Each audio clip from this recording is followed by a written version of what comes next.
Bonjour à tous et bienvenue dans cette nouvelle vidéo dans laquelle on va continuer à construire ensemble pas à pas cette application et surtout dans laquelle on va commencer à aborder des notions un petit peu plus compliquées de Glide. Notamment aujourd'hui on va aborder les colonnes relations. Vous allez voir que c'est un type de colonne qui est assez puissant et qui nous permet de faire vraiment beaucoup de choses très intéressantes derrière. Déjà pour revenir sur ce qu'on avait fait la dernière fois, je vous avais montré un petit peu comment ajouter des boutons pour venir incrémenter, modifier des scores pour permettre à des élèves d'observer d'autres élèves. Donc je vous avais montré comment insérer des boutons, comment les paramétrer, notamment avec la petite console.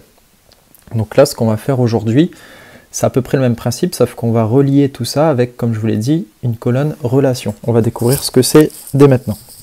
Donc là, ce que je voudrais faire, c'est régler le problème de la dernière fois, qui était que lorsqu'on venait ici ajouter des points, donc là par exemple, voilà, il y a des points bonus, des points malus, lorsqu'on appuyait sur ce bouton, donc là c'est pour Jean, normalement, si mes souvenirs sont bons, voilà, Jean retombait à 0 points. On avait dit le match est validé, Jean retombait à 0 points. Ça peut être pertinent selon vos choix pédagogiques, de toujours repartir à 0 et d'avoir un feedback que pour chaque match, mais ce qui pourrait être intéressant aussi, c'est que les scores se cumulent pour que le classement tout au long de la séance viennent fluctuer.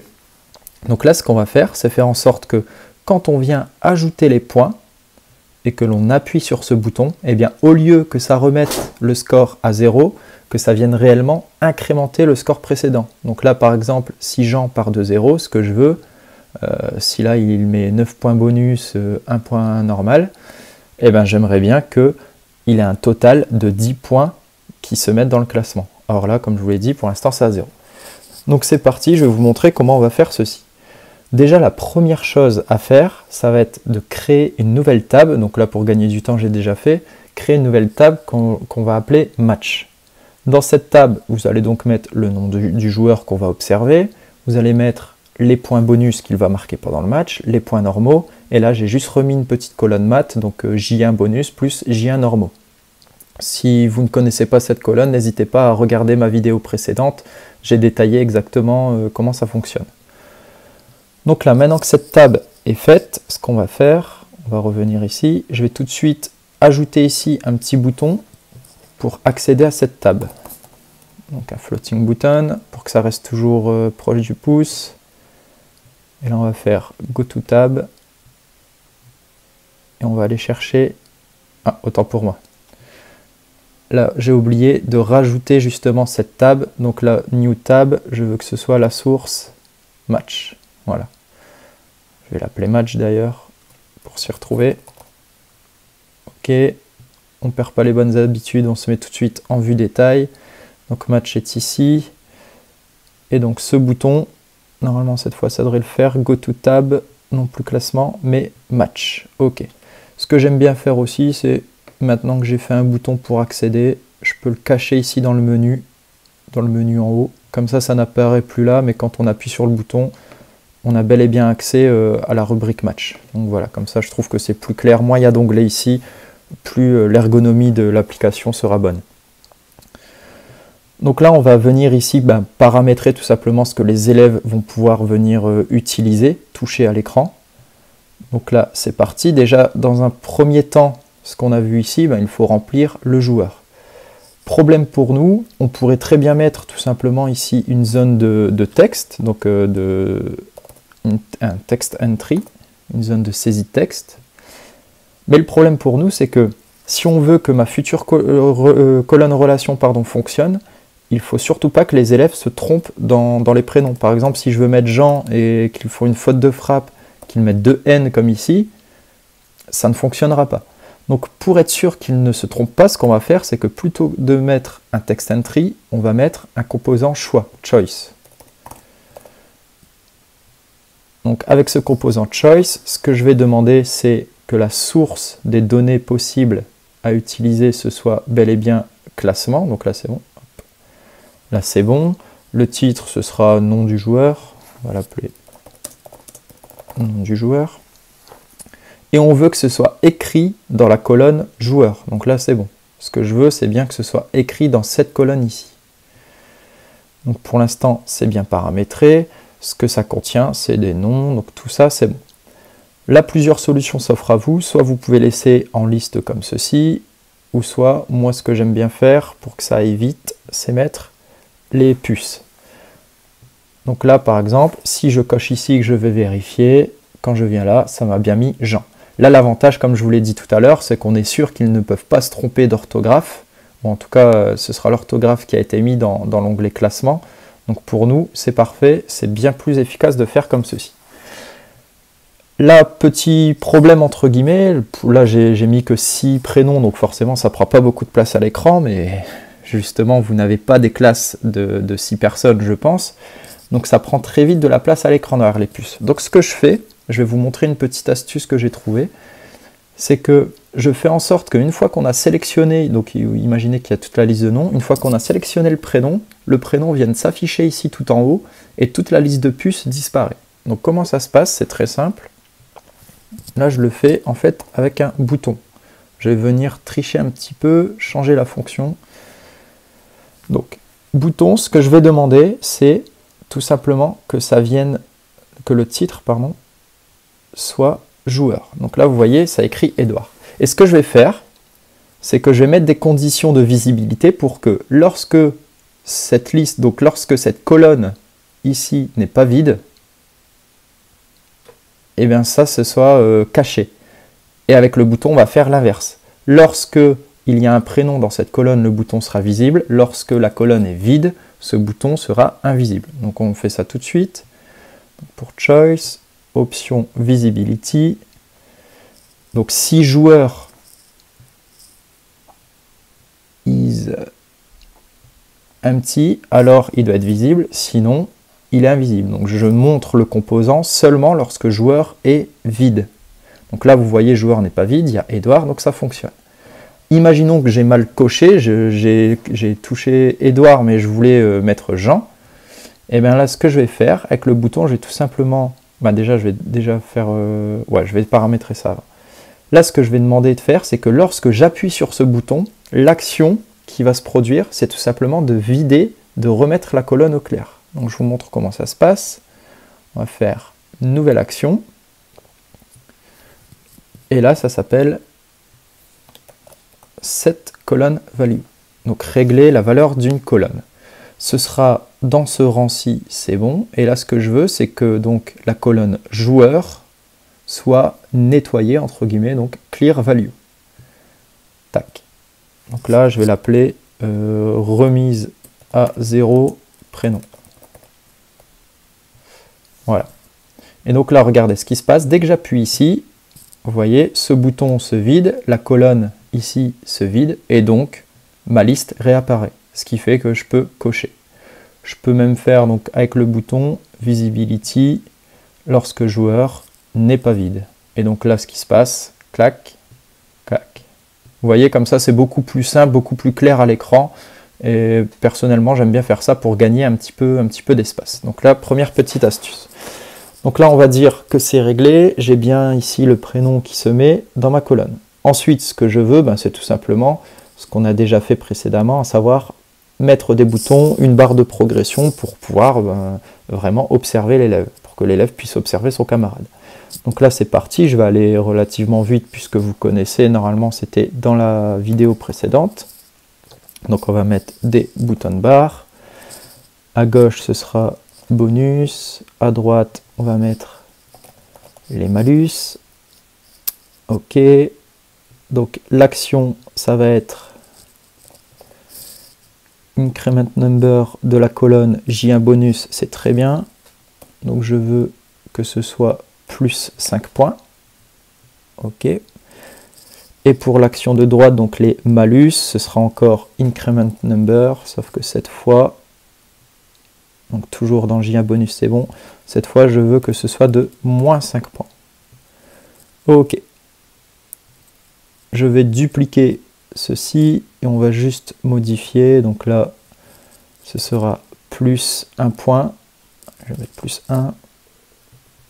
Là, ce sera moins 1 point. OK. Et donc cette fois, je ne veux plus que ce soit la colonne point bonus, mais la colonne point normaux. Je veux que ça s'incrémente de 1 point. Et là, ici, On refait points normaux. Et cette fois, je veux que ça diminue d'un point à chaque fois que j'appuie sur le bouton. Pour avoir une visibilité, je remets une progress bar. Donc, pareil, je vais vite, je vous ai montré ça la dernière fois déjà. Donc la progress bar, ce que je vais vouloir, c'est pourquoi pas mettre plutôt les points, ouais, le total de points. Je vais mettre le total de points. On va l'appeler... comment on va l'appeler? Un total de points, tout simplement. On va faire simple. Ok. Donc le maximum, on a dit qu'on se plaçait en badminton sur des matchs de 11 points. Je vais mettre la progress bar au-dessus ici. Ok. Donc là, si je teste, bonus, malus, plus 1, moins 1. Ok, tout fonctionne. Donc là, voilà, on a la partie principale. Et là, on va arriver donc au moment intéressant. Comme je vous l'ai dit, ce que je voudrais, c'est ajouter un petit bouton. Donc là, on imagine le match se termine. Il y a ces points ici qui sont mis.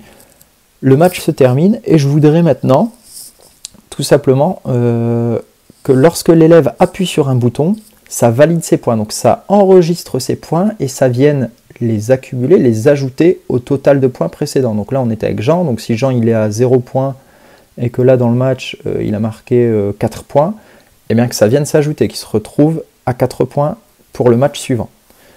Donc comment on va faire ça? C'est très simple, on va venir ajouter un bouton, un floating button, qu'on va paramétrer comme ceci.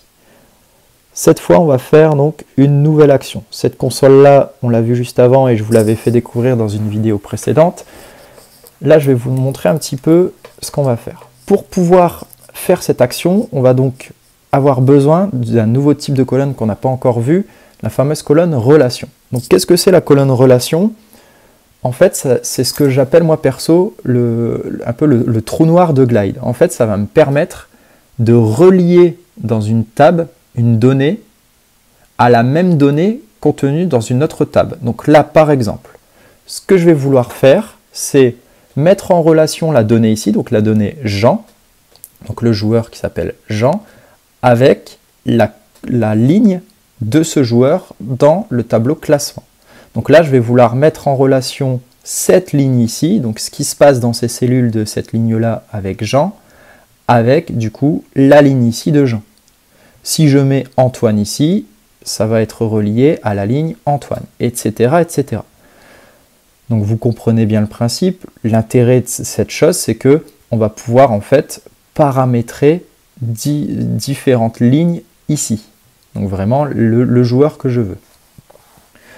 Donc là, je vous montre tout de suite. On appuie sur plus. J'aime bien mettre relation. Et donc là, ça va être relation entre le prénom vers la même donnée, donc la donnée prénom, mais dans le classement. OK.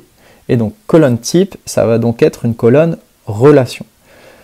Donc comment ça se passe pour configurer cette colonne relation? Relate to the item where the value in joueur. Donc là, ça veut dire je veux prendre la valeur de la colonne joueur. Donc là, c'est bon. Et je veux que ce soit matché, donc que ce soit comparé avec les valeurs de nom dans la table classement. Donc dans ma table classement, les joueurs, la colonne s'appelle nom, donc je veux bien que ce soit matché avec ça. Match multiple, je vous montrerai une autre fois à quoi ça sert. Là, pour l'instant, on n'en a pas besoin. Done. Donc là, vous voyez que ça me renvoie la donnée Jean, donc ça montre que ça fonctionne bien. Ça a bien matché ici la donnée Jean avec classement, la donnée Jean ici. Grâce à cette colonne, maintenant, je vais pouvoir aller rechercher toutes les informations que je veux de la ligne ici de Jean, dans cette table. Par exemple, si je veux retrouver, j'en sais rien, le nombre de points total qu'il avait avant le match, je vais pouvoir le faire grâce à cette colonne relation. Et là, moi, dans mon application, ce qui va m'intéresser, c'est pouvoir créer une action en relation avec cette colonne-ci. Donc là, on revient ici, on va donc aller paramétrer le bouton. Donc là, comme je vous ai dit, Create New Action. Et donc là, ce qu'on va faire. Imaginez si vous deviez faire à la main, on va revenir là, je suis allé un petit peu vite, je ne veux pas vous perdre à ce moment-là parce que c'est important de comprendre. Imaginez si on devait faire ici à la main la logique que l'on veut, donc c'est-à-dire dire que tous les points qui sont marqués ici dans ce match soient incrémentés au point précédent de Jean.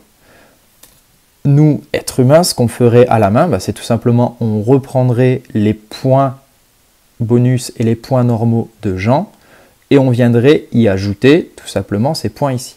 Là, c'est exactement ce qu'on va faire. C'est exactement ce qu'on va faire d'un point de vue informatique. Donc là, Create New Action. Ce que je vais faire, on va venir ici, mettre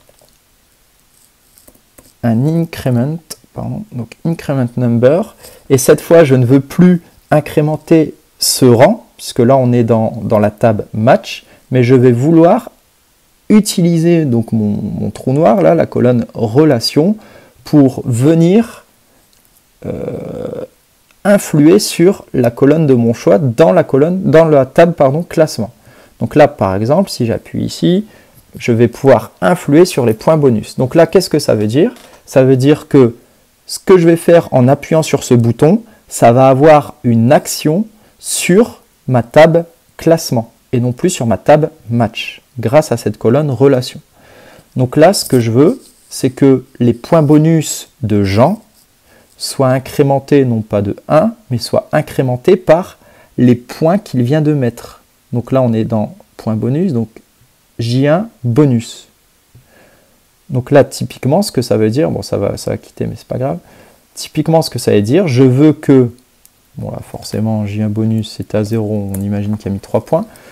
Je veux que ces 3 points bonus-là soient pris, passent par cette colonne relation pour arriver dans la bonne ligne et viennent incrémenter cette colonne ici, point bonus. Donc mes 3 points viennent s'ajouter à ces 0 points et donc ils se retrouvent à 3 points. Donc c'est ça que je veux faire, c'est ça que je demande en faisant l'action que je viens de vous montrer juste avant. C'est reparti, on recommence. Pardon. Tac, Create New Action. Donc, increment, non pas cette colonne, mais bien la colonne relation. Je veux influer sur la colonne point bonus dans la table classement et je veux que ce soit incrémenté donc par les points bonus de ce match de Jean. On va refaire exactement la même chose, mais bien entendu avec les points normaux. Donc là, cette fois, encore une fois, pas cet item. On vient ici, je veux que ce soit dans la colonne points normaux et je veux incrémenter points normaux de classement par J1 normaux ici. OK. Comme je vous l'avais dit dans une vidéo précédente, ici, ce qui se passe, c'est que dans cette console, les actions vont se faire les unes après les autres exactement dans l'ordre que vous avez mis. Donc là, ce que je vous conseille de faire déjà, ça va être de mettre une petite notification pour montrer que le match a bien été pris en compte. Donc Show Notification ici. On va la mettre en premier, comme ça ce sera très réactif à l'écran du joueur. On va mettre résultat enregistré. OK, icône succès. Ce que je vais demander également, c'est que ça revienne à la colonne classement, parce que vous allez voir que quand les élèves entrent le match, ils veulent tout de suite aller voir l'influence que ça a sur le classement. Donc là, je vais mettre un Go to Tab et Go to Tab classement. Très bien. Donc là, ce qui va se passer dans l'ordre, quand je vais appuyer sur le bouton qu'on est en train de paramétrer, c'est que ça va m'envoyer une notification en mettant le résultat est bien enregistré. Ça va me renvoyer à la colonne classement. Et ensuite, un peu en sous-marin, sans que les élèves s'en rendent compte, ça va venir incrémenter les nombres qu'il faut. Donc tout ça, ça se fait très vite, hein, ça se fait une fraction de seconde, donc ce sera répercuté très rapidement. C'est tout l'intérêt, je vous l'ai dit dans la toute première vidéo, c'est tout l'intérêt d'utiliser les Glide Tables plutôt que les Google Sheets. Donc là, je vous montre. Donc là, on va faire valider match, save. N'oubliez pas de faire ça, sinon tout ce que vous avez fait avant, c'est perdu. Donc là, on essaye. On sait que Jean, dans la table classement, ici, il était à 0. Donc là, normalement, quand je vais appuyer sur ce bouton ici de validation, ça va me valider ces points ici. Jean ne sera plus à 0. On essaye. Résultat enregistré, la notification apparaît. Et Jean, qui est à 0, se retrouve bien 7 points. Donc c'est bon. Dernière étape maintenant, ce que j'aimerais bien faire pour pouvoir recommencer un nouveau match, c'est que en parallèle, cette barre ici de progression se remette à 0. Donc qu'est-ce que ça veut dire d'un point de vue data? Je voudrais que cette ligne ici se vide, nettoyer les valeurs de cette ligne. Donc comment on fait? C'est tout aussi simple que juste avant. On revient ici, on va ici ajouter des actions en fait. Donc vous voyez l'action que vous avez fait avant, vous pouvez encore l'éditer, la modifier. Donc ça c'est assez pratique, c'est cool. Donc ce que je vais faire ensuite, une fois que ça c'est fait, je vais venir nettoyer la ligne. Donc cette fois pour nettoyer la ligne, ça va être set colonne value. Ça va bien être ce rang. Si vous faites ici, attention, ça va venir nettoyer la ligne, enfin modifier les données de la ligne dans la tab classement. Donc faites attention, c'est bien cet item, donc de la tab match. Je veux que joueur ce soit nettoyé, donc clear value, remis à 0. Je veux que les points bonus soient également remis à 0, donc clear value. Et là, pareil pour les points normaux,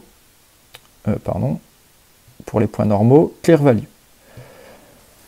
Donc là, on va voir, normalement, une fois qu'il est venu mettre les nouveaux scores dans les tables classement, le logiciel va venir me nettoyer les valeurs de la table match. On n'oublie pas d'appuyer sur Save pour que ce soit enregistré. Donc là, on est d'accord, pour l'instant, il y a ça.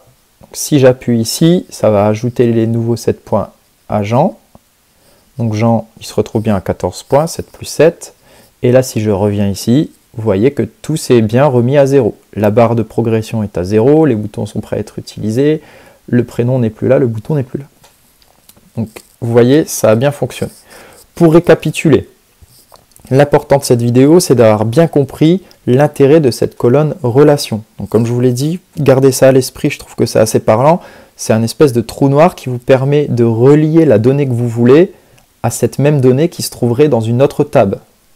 Vous verrez dans une prochaine vidéo, donc là je vous ai juste montré comment paramétrer un bouton en tirant avantage de cette colonne, mais grâce à cette colonne, vous pouvez aussi venir chercher des données d'une autre table pour la mettre dans ce tableau-là. Ce sera avec ceci. Donc là je vous montre juste vite fait. Par exemple, si je veux venir chercher le total de points, hop. Donc si ici je viens mettre Jean, vous voyez, ça me met bien le total de points actuel de Jean.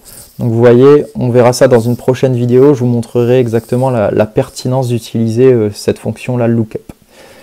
Donc, merci en tout cas d'avoir visionné cette vidéo. Comme d'habitude, si vous n'avez pas compris, n'hésitez pas à me le dire dans les commentaires, j'essaierai de vous le réexpliquer. C'est parfois plus simple finalement d'expliquer à l'écrit.